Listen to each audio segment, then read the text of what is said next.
welcome to Maverrik Live, episode 100. We are back, and I'm here with founder and CEO, Dean Seddon.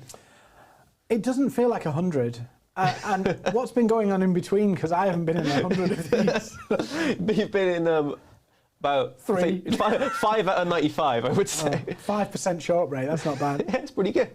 So we managed to get it. Feels, because we do these like 3 times a week now, 100 was going to inevitably happen sort of like in the middle of probably the year. So we're going to be doing episode 200 maybe by Christmas time. I'll be back for episode 1000. 1000. Do you reckon that's how long we're going to stretch this on for? Yeah, Luke with the grey beard, hunched over. Hello! I really feel like this show has aged me by at least a couple of years. Yeah. So we obviously we're going to celebrate all things, I want to say Maverrik Live, because we've been digitally hibernated now for the last year and a bit, obviously due to recent events. How do you feel about now re-emerging into the real world, I should say? This feels like normal now. Yeah.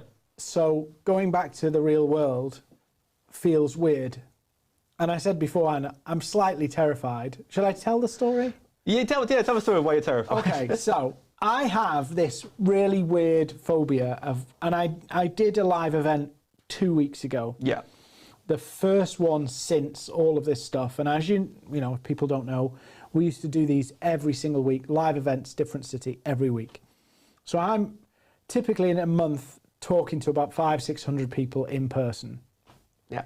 Then we go digital, and now you have to get used to faces on a screen or no faces on a screen. Yeah. So I have this really weird phobia, and this is quite embarrassing, really. So when you're in a room, people stare at you, and as you're talking, you catch people's eyes and you catch people's eye movements. And as I was doing this live event, I suddenly convinced myself I was flying low. Okay. Was everyone like looking at your outfit and you were like, okay, there's something's not right here? I don't know where they were looking, but in my head, I was like, oh, have I got my zip down? So I'm doing this presentation and, all the while going, am I flying low? And then I get developed this weird habit of pulling my top down. Just to make sure, yeah. So I tortured myself for an hour and a half in a session thinking that my fly was down, only to discover at the end of it that it wasn't. It was fine, yeah, of course. So I am a bit nervous about going back to it. I think once you do it, you just get into it again. But you get immediate reactions when you've got people in front of you, whereas when you're in a digital space right now, when we're talking and we're live, we can see some comments coming through, but we're having a conversation. So you can kind of put it in the back of your mind that a lot of people might be watching right now. But the weird thing is that when you're doing it digitally, people do other things at the same time. Yeah. So they've got their Zoom there, you've got a screen with like loads of different faces, and people are doing other stuff. So somebody will be on mute and their phone rings, or they'll be looking on their computer and you'll see their head going like that. Yeah. So you don't know who's just doing other stuff and is interested, and who's like, I've got to stay on this. But yeah, I'm doing this call, but I actually got other important business on the side. The feedback of all the events has been good online, but I'm excited and nervous, I think is the easiest way of saying it, because of the whole human dynamic and everybody feeling a bit different about the current situation in terms of some people just want to come up to you straight away, and some people want to maintain the distance and knowing how that works. Yeah, I feel like there's been in recent events how people have been going up to it. A lot of people have been liberal with how they approach it. A lot of people have been a little bit more reserved, and it's catering to those two people to make sure that you still deliver to them what you've promised at the same time of the event. And now everyone does have to wear trousers now and can't just wear pajamas when they're at their screens. So going forward, I guess it's really a test of how well or how much people want to go out and be a part of that. Yeah, and that, I think, what I've seen is lots of small business owners are ready to go. Yeah. But I think a lot of companies, they're reluctant to let their employees go to stuff because of the risks. Yeah. But I've been to a few different places, and it felt strange being back in proximity with strangers. Yeah. but really good. Was that in another office? Because you've been to a few So buildings to see how they've approached, obviously, the way their office works now as well. Yeah, so we've had some fun. So, but yeah, I went to 2 weeks ago. I went to a company. Their team were in for a training session, all one space. Everybody's spaced out. Yeah. But by that I mean distance. Yeah, everyone's spacing out. Yeah, everyone was thinking to themselves, "Oh, what am I doing here?" I can't recover from that now. But it was strange. Yeah, I would be, because I feel like I've always lived in this digital space. Like whenever it comes to live events, I've never done much like public speaking or training. So me going into that environment would be strange anyway. But I imagine it's more terrifying now, I'd say, for people to be doing live speaking events than it is behind the camera, because a lot of people don't have that transition between skills. We had someone who could speak to about 100,000 people in their company, and then as soon as we try and interview them in a one-to-one talk, they could break down, because the digital land is a whole different environment. Yeah, and I've seen that. I've seen some of the most confident people fall apart in front of a camera, as we both have. Yeah. The sharpest, confident people fall apart in front of a camera, and I've seen people who are really good. I mean, I've seen somebody who was really good down to camera and a live crowd, and you can see them shaking. Yeah, it's scary, because you get it's immediate feedback. Like if they hate you, some of them will just tell you about it. It's not live stand-up, but it is like a live talking to a crowd. So if they're not on your side, you can see them doing other things, and it's a little bit more crushing when it's face to face and they are on their phone, or they're not paying attention, or they don't care. One of the things I've had to do, because I come alive more in a crowd than I do.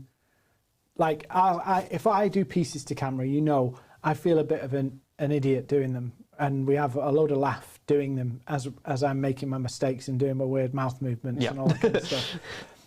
But actually doing a webinar every single week with hundreds of people, I think now, after doing enough of them, 100?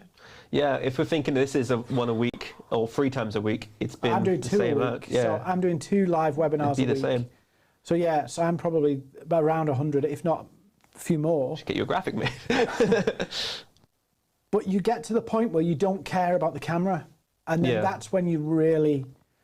Some people have said to me during the pandemic that have only come about Maverrik through. I shouldn't have said that word. Only come about through the live stuff online, and said it feels like you're actually in the room. That's good. Because you talk like you would in person. It feels very natural. Well, the reason why I feel it's good that people, because you've run the same topic, but they're never the same webinar, they're never the same webcast. Because I watch them as you go along to make sure the studio is all in good nick. But it's interesting the wide variety of different shows about the same topic, because you'll get different questions which raise different concerns, and you've managed to do something new each time, which is interesting. Yeah, and I think you become the master of your subject the more you talk about it, and the more what is it Malcolm Gladwell says, about 10,000 hours. And I think back to the very, very first webinars we did before the studio. Remember, upstairs, and we used the pool table as a desk. Yeah, there's a picture of all the banners around you, and then it was the desk on the pool table, And it was clunky, it was uncomfortable. I think there was a crate holding a camera up. It was awful, but the more you do something, the more consistent, the better you get at it. Yeah. And I know this is not quite 100 episode material, but I think that's true of anything, is the day you start, you're at your worst. The day you do it for the first time is you're at your worst. There's no shortcutting around it. There's no getting around it. You just have to get through it. And the amount of people, I encourage people to do webinars and encourage people to be active on LinkedIn, of course. Yeah. The first few times you do something, it's a bit rough. Yeah, like imagine drawing anything right now. Like you've got a drawing of a house, you do that for 10 minutes, do it once. You've got a square with a triangle on top. After time, you'll start having structures and frames and shading and all that frames and shading is just your knowledge, you know, getting better and better at it. But there are some people who will make, and it's a little trick that we do to ourselves. And the reason you're here on the 100th episode is because there was a 1. Yeah. And there was a 2. And there was a 3. And some people might go, well, I want to get to where we are now, but how long did it take us to do this? Yeah. How many times did we try and it not work out as well? How many times, like people say, the studio looks really cool. Well, we didn't just launch a show and build a studio. We were doing other stuff before that. Yeah, if you look through all the episodes through it, you can see first I was in front of the M logo we've got, then we moved the TV around, then I moved another desks around again. It was trying to fit the right formula to make it interesting. You were doing other stuff before this too, building up to it, building up our kind of capacity to do it. Yeah. But some people would try and go in and do this from day one, and then they can't sustain it because it's too much too quick. Yeah, it's, you know, with the equipment, the knowledge to like use it, you know, the manpower behind it as well. We've got, you know, people in the desks creating stuff for us as well. So we've, we've built all that to a point where now we've got a consistent show. We made it run. And somebody said to me, I can't remember how accurate this is, but, and you know, I don't focus so much on YouTube. I like YouTube, but I don't focus on it so much. But for you to get a decent amount of views on any video on YouTube, it probably takes you 150 videos to get there. Yeah, I would say that. I've seen, you know, the small creators growing. I could kind of take a bit of reference to them to see like, okay, so how do you, get better? How do you get people interested?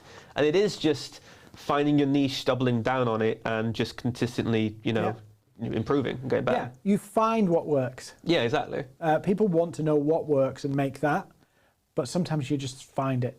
Yeah, it's hard to see like a channel with one video on which has like 1.5 million views. So like unless you're spending loads of money on ad budget on it, you're not going to get anything in consistent views. But some people would go, do you know what? I mean, we push this out all across all our social media, so we don't have, one social media channel that goes absolutely ballistic. I mean, LinkedIn company page is pretty hefty now. We've got 80,000 views a month or something.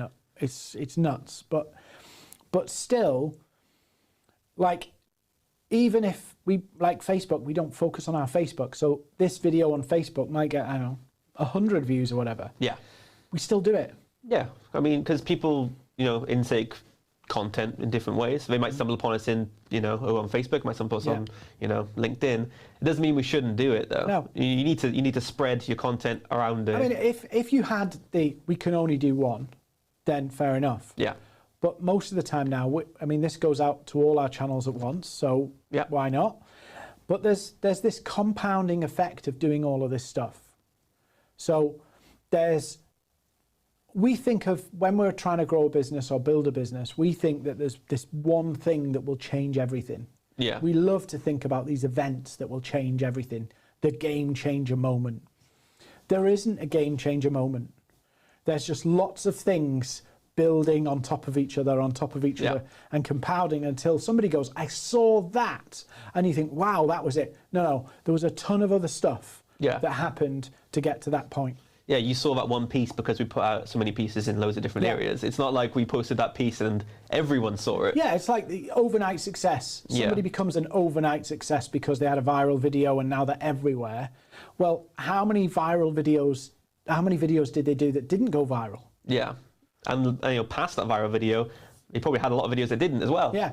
But it'll probably go viral again if they continue onwards and keep doing it. And then it's, okay, you've got your moment, you got your viral video. Yeah. What do you now do to leverage that going forward? Because, we've all seen people come and go. They come, make a big splash and dissipate. How do you hold on to it? Yeah. And part of the big problem is everybody wants to make the big splash to change everything, when actually the problem is that once you make the big splash, you have to be able to sustain everything. Exactly. Well, thank you for coming down, Dean. Cool. For episode 100. I will see you on episode 1000, like you said. I might be dead. Don't say that. But yeah, thank you for coming down, and thank you for basically helping with the studio right now. Cool. Giving me a platform to speak to everyone on our social profiles. We'll hopefully see you on episode 101, which will be, I think it's going out So we've got Wednesday now coming up, and then we've got Friday, and then every next Monday, Wednesday, Friday, 200, 300, 400, 500. It just keeps going on. Well, this has been episode 100 of Maverrik Live. We will see you next time for our next show. Thank you again for coming down, Dean. Thanks for having me. And thank you all for watching.